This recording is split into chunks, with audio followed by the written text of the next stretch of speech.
Welcome back. If you missed our previous video, we left Glacier National Park and began the slow return back south to home. But don't worry, we've still got plenty to see and do. On that list, more ghost towns. If you know us by now, you know we love our ghost towns.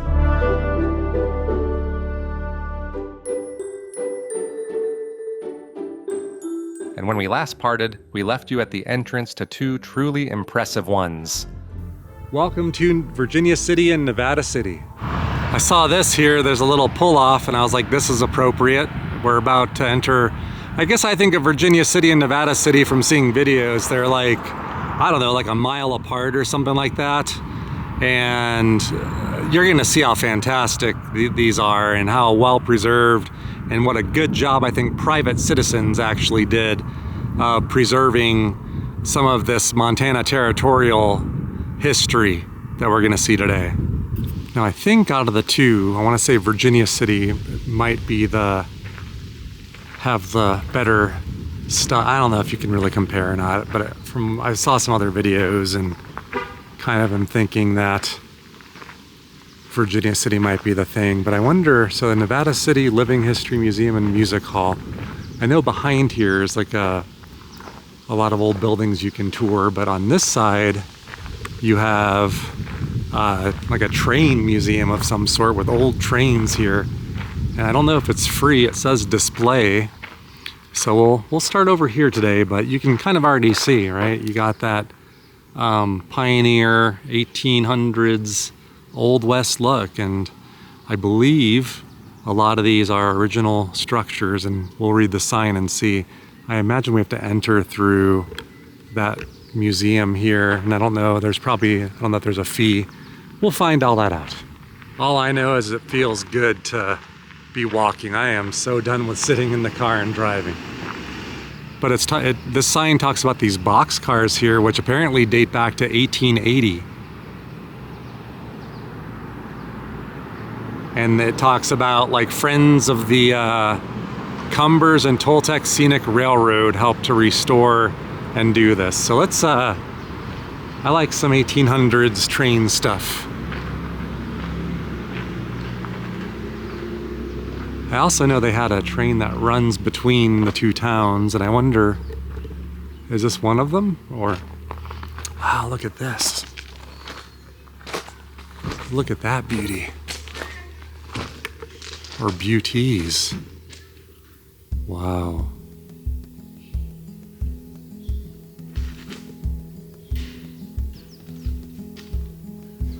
That thing in the back there is a 1911 steam traction engine.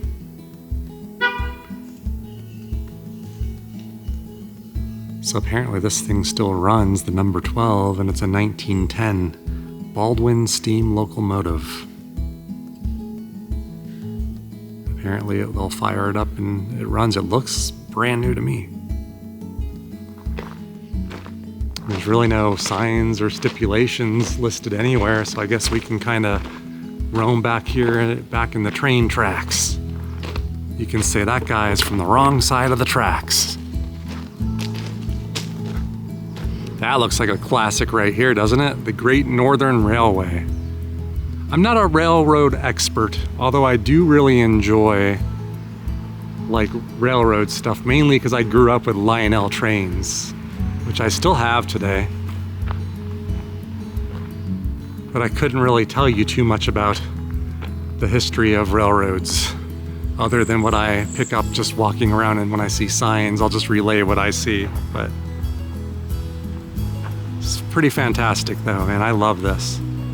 So let's see, like I'm gonna just give you some quick info that I have. Really, it's just like, you know, these towns date back to the 1860s or Civil War era. And just like Bannock, and I think it's related to Bannock. I want to say Bannock was the first territorial capital of Montana, and then it switched to Virginia City down the street. We'll maybe talk more about that as we learn a little bit. And there was violence and vigilantes around here, and this place is really known for vigilantism. Just like in Bannock, I think it's related to what we heard in Bannock, where we talked about Plummer and the hanging. I think that actually relates to these towns also, where the same, I think, vigilante squads kept the peace. And speaking of vigilantes, I think this site is the site of one of the hangings of George Ives in December 21st of 1863, and the sign here says is kind of the start of the vigilantes. See, I wasn't kidding with you. It was a rough and tumble place, I guess, with some real law and order.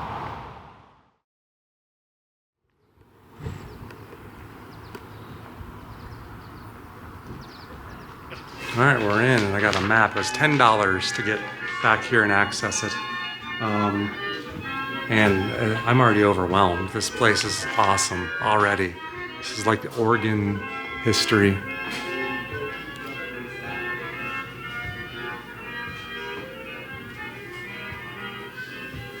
Wow, where do they get all of these?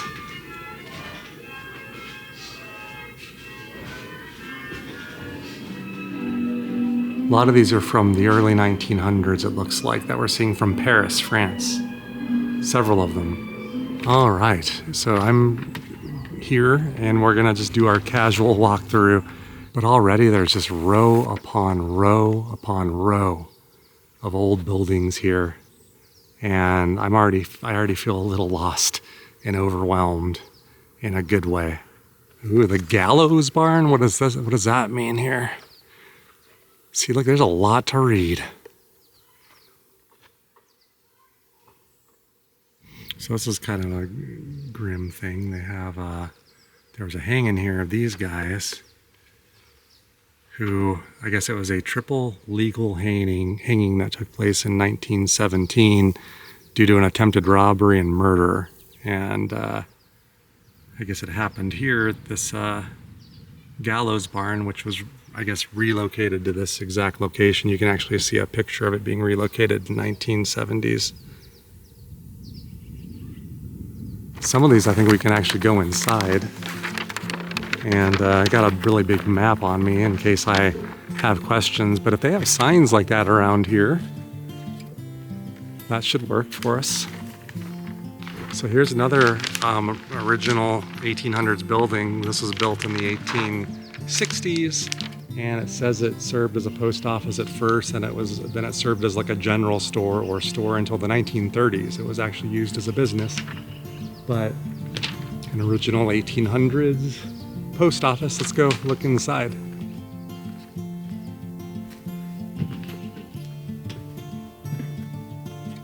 Oh, wow. There's a lot of artifacts in here. It's the Iron Rod Post Office is the name of it. You know what I like too? You actually can see, I think it was 1976, they must have been, I've heard that name, Charles Bovey. I think that's one of the guys responsible, one of the citizens responsible for salvaging and saving all this stuff. So it wasn't for people like that, you probably wouldn't have something like this today. How fantastic. I mean, this place already is like amazing with, you know, especially because of all the stuff they actually have on display like this. So I think we're already seeing as we tour that although these seem to be original buildings, they were not, this isn't the actual layout or original location of them. We've already seen two photos from 1976 of Charles Bovey transporting things here to this basically open air museum, is how I would describe it. Now we have an open air museum in the Phoenix area that I've been to not that long ago. And I love that place, the Arizona Pioneer Living History Museum, but this outdoes anything there by, I don't even know, a factor of 100. This is impressive. This is an old schoolhouse. There's actually signage on the other side. Some of these were like, I think called teacherages or something like that, a teacherage, where a teacher would actually, they'd actually build a living quarters is my guess for the teacher. See, they're complete with a stove, and then that's where they would teach. Let's see if I'm right about that. They have something similar actually at the, ironically enough, the Arizona Pioneer Living History Museum that I was talking about. Wow. This is old school. Get it?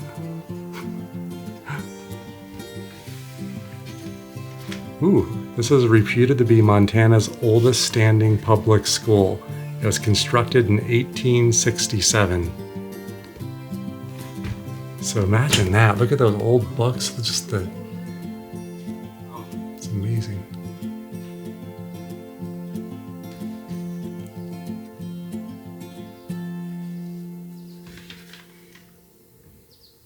That actually looks like a gallows with a swing set on it. I guess it could have served both purposes.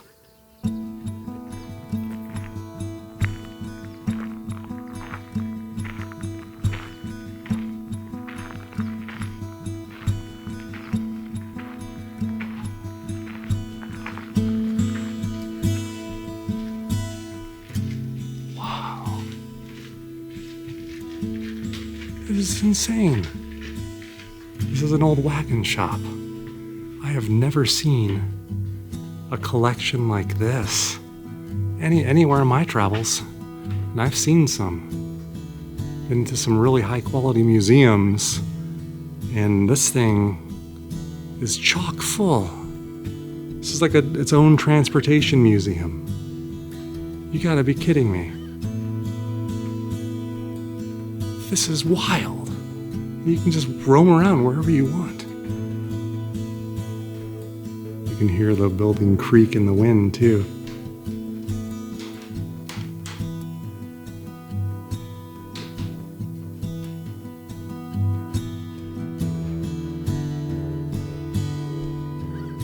And I assume you would have blacksmiths and technicians these are all the implements they use to fix and work on wagons. Look at all the wagon wheels up there. All these old like buggies and buckboard wagons and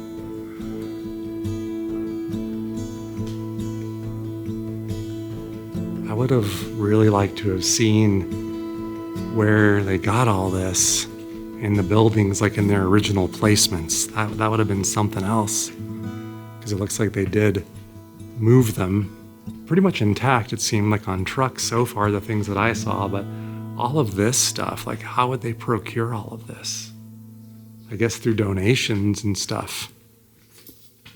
Oh, this is interesting. I guess this building that we're in was built in 1912 as a dining hall at Canyon Lodge and Yellowstone Park. I think I'm going to be in that very area on this road trip at the Canyon Campground. I don't think this is original. Nowadays it's all modern, but imagine that. So I guess they just repurposed it to store all this stuff, but it actually works. It works exceedingly well.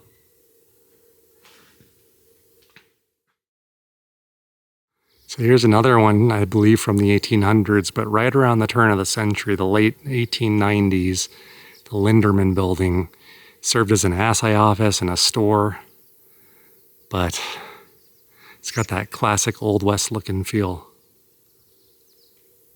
So some of these are absolutely from the original days of the 1860s of these towns. Some of them came a little bit later, but all of them are fantastic.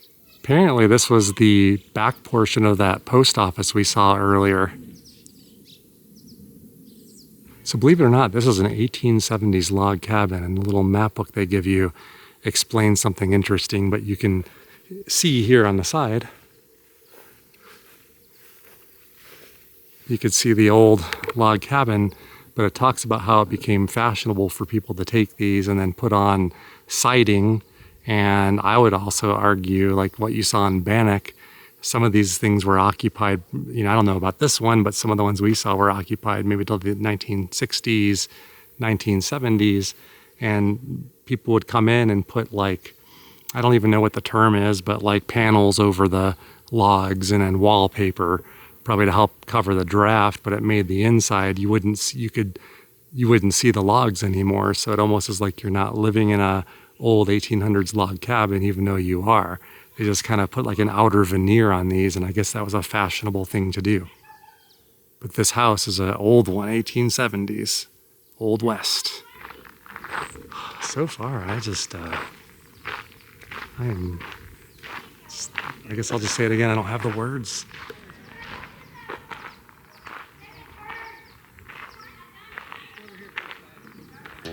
Yes, this is a cobbler shop, I guess. It's a Boots and Shoes is what it's called.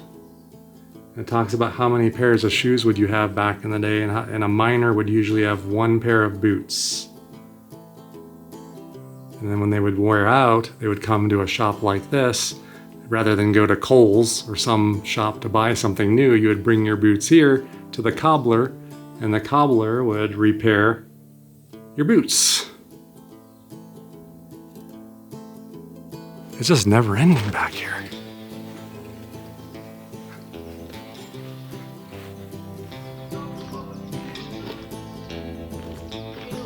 All right.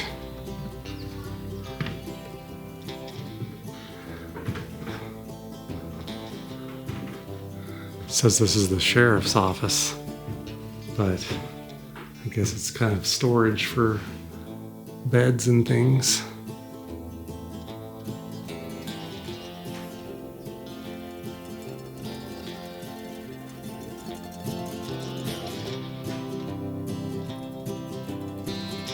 Here's something we've seen plenty of in all of our travels, especially in old mining towns, the assay office, where they would test the ore for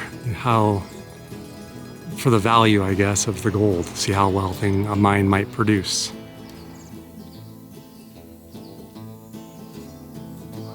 You could see some of the things of the trade.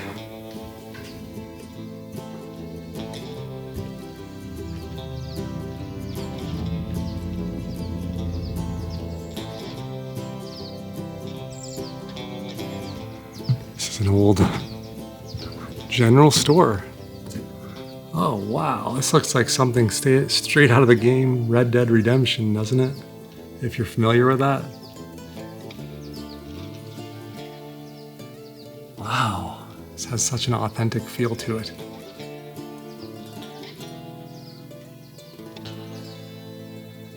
Apparently, Criterion Hall here was featured in some movies.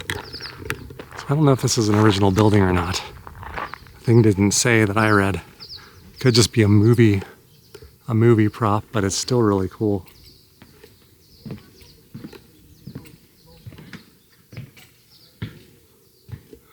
Wow. It does really, I think, give you a feel though of what an Old West establishment of this sort may have been like. Nothing that fancy, but just enough to play some cards and drink some whiskey.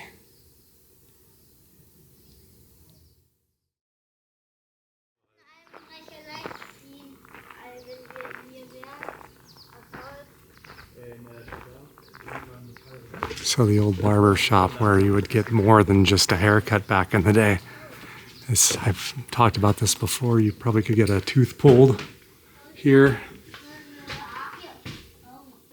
and other simple things like that. So the little sign here basically just says you'd come here for a shave, and they would also offer baths. Now we've also heard and read, and there's truth to it, that old school barbers would also perform like minor things like tooth extractions. I don't know, maybe if you got cut and you needed stitches or something like that, a barber may have been someone that could have tended to those needs. So their job was kind of multi-function in the 1800s. But you can see these antique chairs. And then over here, I guess there's some modern plumbing. I doubt that's from the 1800s, but that kind of looks like the part. It's fantastic how they got all these like paintings and things in here. Every building has like that authentic feel in this town.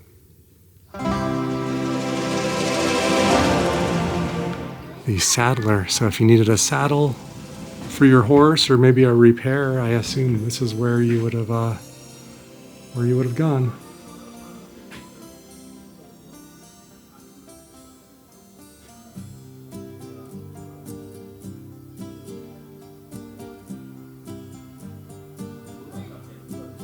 And this is an old firehouse, showing how it was done back in the day. You would have had a horse, or maybe mules, I don't know, pulling your fire wagon, I guess. I don't know the appropriate term. But even look in there, look at all those antique fire helmets. Wow.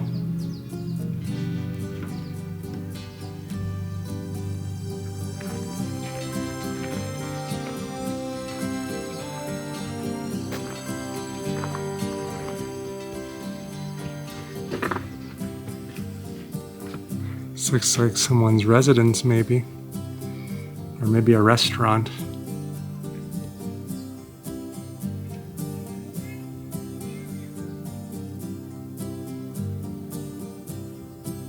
So there's a sign saying there's a display in here at the gunsmith. Oh yeah, there's a display in here. We'll look at the cabinet in a second, but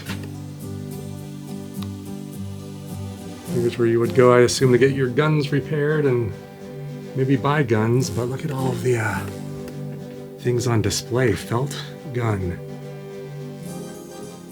Winchester Repeating Arms Company.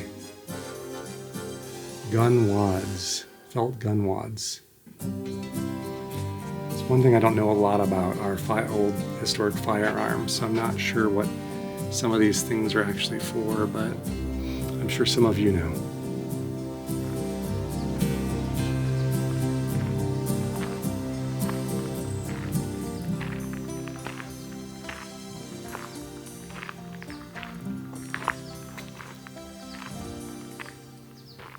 I saw on the map there were remnants of like a little Chinatown, and here's a Chinese laundry.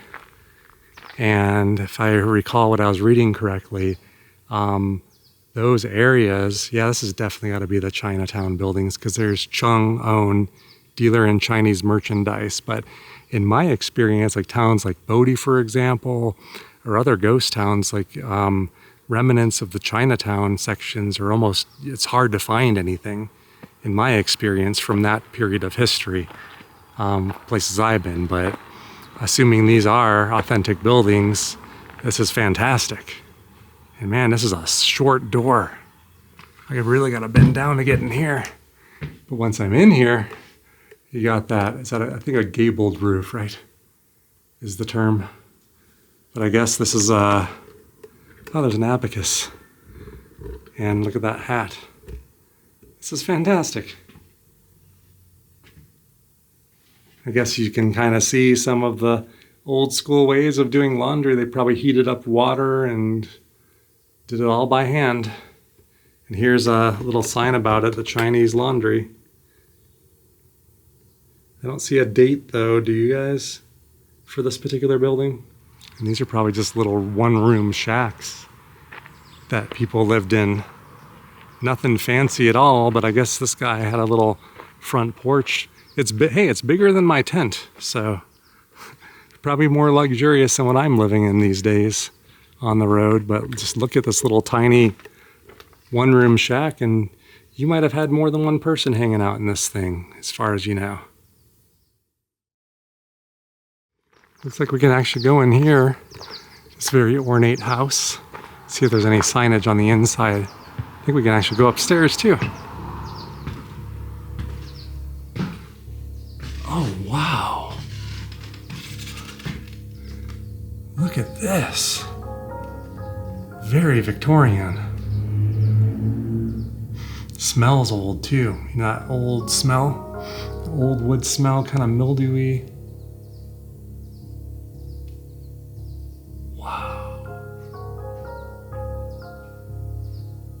It's just full of beautiful color. That wallpaper looks original.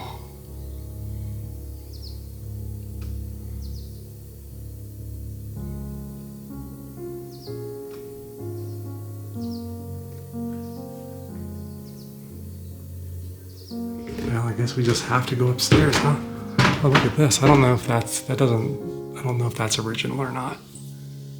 Feels more modern. Well, but then when you look up there, though, it's kind of peeling. Who knows?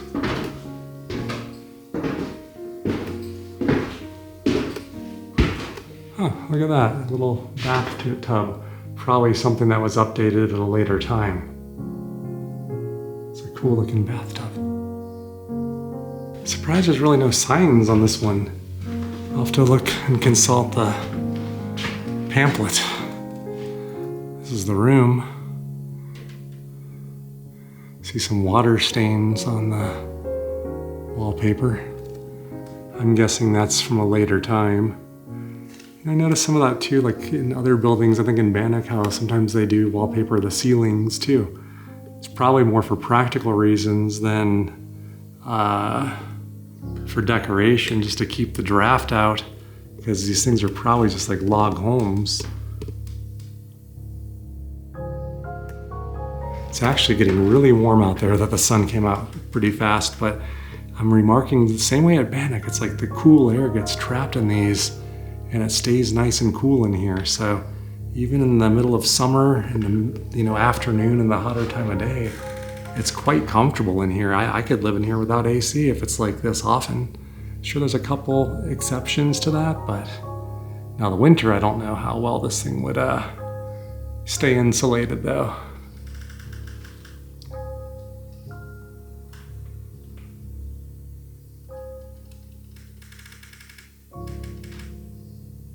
So this is an actual 1870s, I think 1873 residence that was relocated here from a place called Junction City, about 1.5 miles, I think, from this location. But just like a lot of the other buildings, it was brought here, and it's an original. It was a rancher's house and a nice house for the time, it said. So no, I don't see any other detail. I couldn't tell you when they moved it. Did the wallpaper come with it? Was this added later? I don't know. There's a good chance that it might have, but it's probably, if it was built in the 1870s, I'm sure it was actually used, into the 1900s and beyond. So later residents would come into these things and, maybe they originally didn't have the wallpaper. I'm not sure. Can't find any info about that, but the rooms downstairs, though, look like the Victorian era to me. And I'd really be interested to know, like, how much of the interior design elements are original or added later, because they look authentic. My guess is, I don't know. I was going to say my guess is they put the wallpaper up later, but I don't know. If they moved the whole thing in one piece, I guess it's feasible that they could have left stuff on the walls, not the pictures, obviously, and all these other things were probably moved in here later on display, but I really am curious about the wallpaper. I would say this might be my favorite building so far, mainly just because of the interior and the feeling in there, and the coolness, because, man, it's hot. Oof. And I'm wearing all this warm stuff, so that's part of the problem.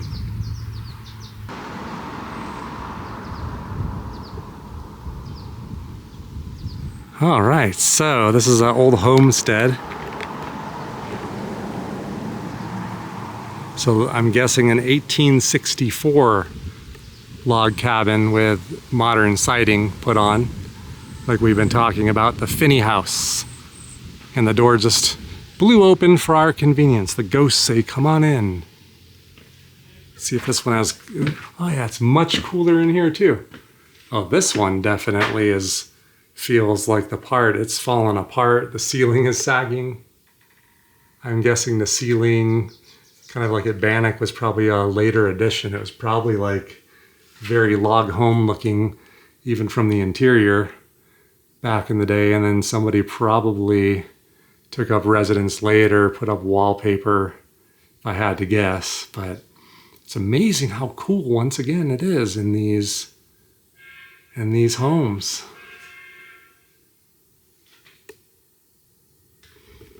So they talk about how the family, like the log portion was the original portion, and as the family grew, they added on to it. But I think it was the Finneys that made the improvements, according to what I'm reading. So, and you can kind of see too, here's a really good little section you can see. I think they used plaster, it said. Looks like maybe there's some kind of plaster behind whatever this, I guess wallpaper. I don't know if wallpaper is the appropriate term. It's thicker than wallpaper to me. But it's really interesting when you come in places like this, because I grew up in the 70s and 80s when wallpaper was very popular. And for us, it was just a decorative touch. It had nothing to do with practicality, I don't think. But I'm guessing here it had everything to do with practicality and just keep, basically a form of insulation to keep the draft from blowing through the cracks in the logs. And they liked lots of rugs back in the day, probably to keep, the draft from coming up from the floor. So things that appear to be decorative were a combination of probably form and function and design. We did, though, I think, scour most of the property, albeit very fast. I think we've been down most of the little side streets with a couple exceptions. So I feel like we did pretty well, actually, on the short time frame. At least to give you a taste of what's here to maybe entice you to stop by. I mean, I don't have time and I want to do so much here. This is insane. And this is a cabin, the Richards cabin. One that I don't think we can actually go in. But 1863 log cabin. And it looks the part. This one I think we can poke our heads into. Molinari. Ooh, the Molinari Organ Works. Now remember, there were all those organs when we first walked in from Paris. So in the late 1800s, major builders of outdoor organs for organ grinders, carousels, and amusement rides were experiencing unfavorable economic conditions in Italy, so many emigrated to other countries, such as here. And then they would have come here and practiced their trade and brought a little bit of culture and sound and music to places like this.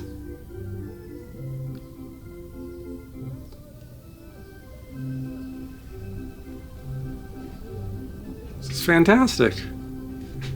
Must have been one of the fun jobs back then. I think if I were alive back then, I think this is probably what I would have gravitated towards, just something like this.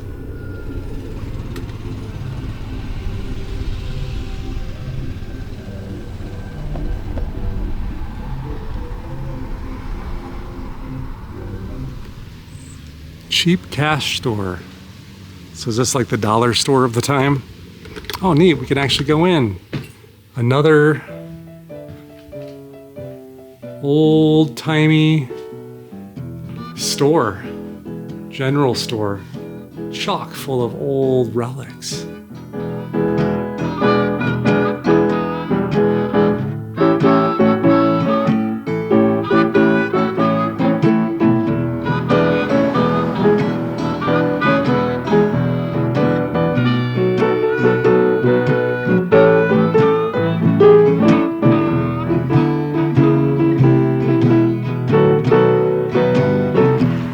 I thought we were almost done, but we apparently still have a ways to go. And look at this, more wagons. Wow. How many do they find? This is so off the hook. And even old sleds, or sleighs, I should say. Probably horse-drawn.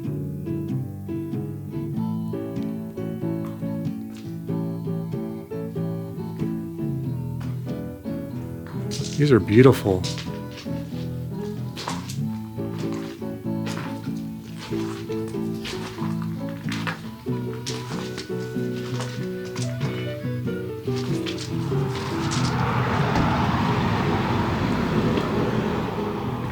Another store.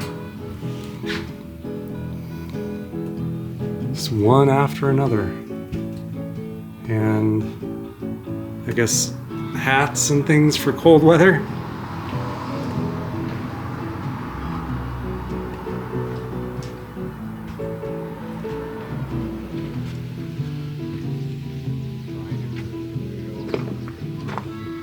So this was a old jail, Kind of reminds me of the one that we saw in Bannock. It was made of wood.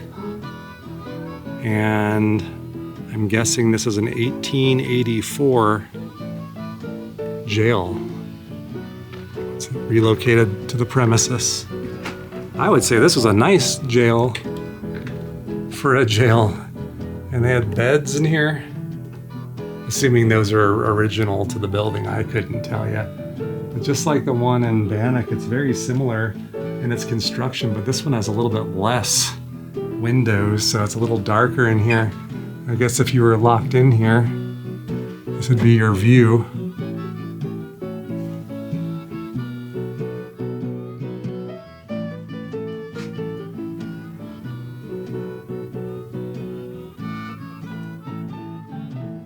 I wonder how many people were held in this little room and how many at a time. Looks like there's room for 4.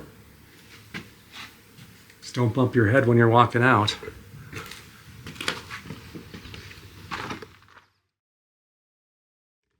All right, I actually did do a decent job, I would say. I keep saying I'm done, but I kept finding little areas to go through, and I'm sure I missed some. But it's time to, we're only getting started, I think. We got to go to Virginia City, and we're going to see more stuff like this there. Although I don't think it's not really an open air museum per se. I think you just walk down the main streets there, and I think you just walk in and peek in buildings at your leisure. I had a wonderful conversation with one of the ladies working in there that's moved out here a couple of years ago to kind of just live her dream from Texas. And she told me a lot of good information. So Charles Bovey, he's that heir of the General Mills fortune, apparently, is who did all of this. Like, I guess, you know, thank goodness for him. And if it wasn't for him, this wouldn't exist, basically, is what we were talking about. And one thing I didn't know is he and his family were scheduled to be on the Titanic, and he got sick and couldn't get on it. So what we were saying is, had he been on the Titanic, he was of a wealthy family, so maybe he would have made it out alive, but being a man, maybe, or a male, maybe he wouldn't have. And basically that very fact that he got sick, if he didn't, this may not be here today. None of this might exist without him. So, and now I do want to head down to Virginia City, because I do think things close up around 5 or so. I got the time, I think it's 2:45. So they do close up some of the shops there. I can check into my hotel at 3 o'clock, and she told me it's supposed to be haunted. Room 12, she said, is the haunted room. I don't know what room I have, but she said to request it if I can. I don't want a haunted room, though. No. I'm not into that. I like the haunted history, but I told you I don't believe in it, or maybe I should do it. But I don't know, something about haunted hotel rooms, I'm not my thing. Kind of scared, even though I don't believe in it. Isn't that ironic? She did tell me there were only like 13 buildings of the set that were on this location originally. So most of them were relocated here. But the Sedman house, I was asking about the wallpaper. That's supposed to be a haunted house. I guess their daughter died in that house. I didn't know that. But apparently it's supposed to be haunted. And I asked about the wallpaper, and as far as she knows, it's all original. It was kind of moved here in one piece and relocated, but her understanding is that all came with a house. Now, whether that wallpaper was put up in the 1800s or a little bit later by the family, I don't know. But she said there's a living history group that's going to be coming through later today, and I guess they dress up and they kind of just come in here and they kind of role play living life at the time, and those people would probably know a lot more. But you know, if I have time, I have until about 4:45 is when they start thinking about shutting this down. So I don't know if I'm gonna have time today. I only have 2 more hours before that time comes, but if I can get back here, I'm gonna try, but in the future, certainly. I know this is kind of just a quick road trip, blow through town, but yeah, this place, you gotta check this out. My, how time flies when you're having fun. We were here for, I pulled up here, we've been here a good 2 hours at this point. And I feel like I just didn't do it justice. I really am like, I almost wish I read more and did more study beforehand. It just wasn't possible with how much planning I had to do for this 3-week trip. And it's mainly for Campview, as you know, but there's more train history here to see. Maybe we'll at least do a drive-through. There's more old trains here maybe tonight I'll ask some of the other business owners, like, if I like poke my head around like these train yards at night and stuff, is the vigilante, are the modern vigilantes going to come and hang me up to a tree? I don't want to upset the locals. But so far the locals here are so nice and so accommodating and so helpful and knowledgeable that I don't know, I feel welcome here. I really do. And look at, there's just building after building after building after building. My goodness gracious. So I guess what we can do now is like check into the room. Oh, there's a bunch of mining equipment. Okay. Oh my goodness gracious, guys. I don't know, we gotta check this out. This is another, it's another museum. I'm just gonna pull up here like this since I'm filming. I know this is kind of ghetto, but I guess that's dredging equipment where they would, I assume that kind of digs through the creek and pulls up material to pull up gold. I think the term is dredging. So I assume that qualifies as placer mining, like surface mining basically is what my interpretation of placer. But I think this is some type of museum, not, I don't know if I can walk back there, but figure we'll do the Slim's giving the tour now. But I need to get food too. It's like days like today I do not do well on because I get obsessed with time. And I would say any day of the trip, I'm starting to fall into a bad habit like I used to, which is really haven't eaten much, just snacked on a few things. And this is where I get myself in trouble, so I'm gonna eat a lot tonight. I'm gonna be cooking my own food. If it's not safe to do in the room, I'll just do it on the bed of my truck. Have some chili, I got hot dogs, I got sliced turkey, Swiss, bread. So I'm gonna eat a lot, whether I want to or not. But one thing I'm gonna show you is how close together these two towns are, Nevada City and Virginia City. They're right down the street from each other.